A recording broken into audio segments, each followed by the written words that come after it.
প্রণাম। এবং আমাদের উৎসব কমিটির সভাপতি থেকে আরম্ভ করে যে সমস্ত সদস্যবৃন্দ আছে তাদের যথাযোগ্য স্থানে শ্রদ্ধা, প্রণাম, ভালোবাসা জানিয়ে এত সুন্দর একটি বিষয় বেঁধে দিয়েছেন যে রসুলপুর উৎসবও আমাদের দায়িত্ব। তো আজ এই রসুলপুর উৎসব, যাকে ঘিরে এত মানুষের আশা মিলন ক্ষেত্রে পরিণত হওয়া, সত্যি আমাদের খুব ভালো লাগে। এবং উৎসব বিভিন্ন ধরনের হয়, নবান্ন থেকে আরম্ভ করে, যেমন কবির ভাষায় নবসৃষ্টির মহানন্দে জাগ্রত বঙ্গবাসী, নূতন ধান গোলায় ভরে কৃষকের মুখে মুখে হাসি।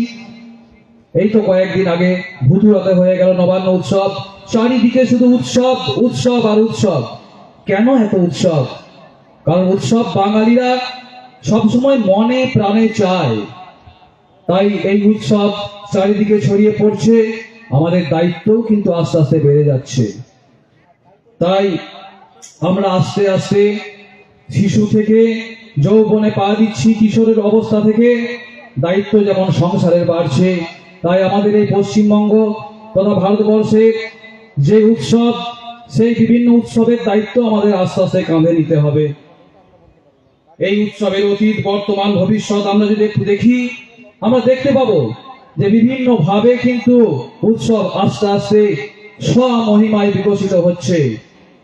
এই উৎসব কি না? এই উৎসব বহু মানুষের মিলন ক্ষেত্র। এই উৎসব কি? এই উৎসব জাতি, ধর্ম, বর্ণ, দল, মত নির্বিশেষে প্রত্যেকটি মানুষের শিরায় শিরায় আনন্দ স্ফুরিত স্ফুলিঙ্গের মতো ছড়িয়ে পড়ে। এই উৎসব না থাকলে কি হতো? এই উৎসব যদি না থাকতো, তাহলে আমরা হয়তো সিরিয়াল দেখে বা কেউ মোবাইল দেখে বা সন্ধ্যেবেলায় যারা ঘুমিয়ে সময় কাটিয়ে বা বইয়ের পড়াশোনা টুকটাক করে যারা করি সময় কাটিয়ে দিতাম। কিন্তু এই মুহূর্তে আমরা রসুলপুর উৎসব এই কদিন ধরে যেন মহা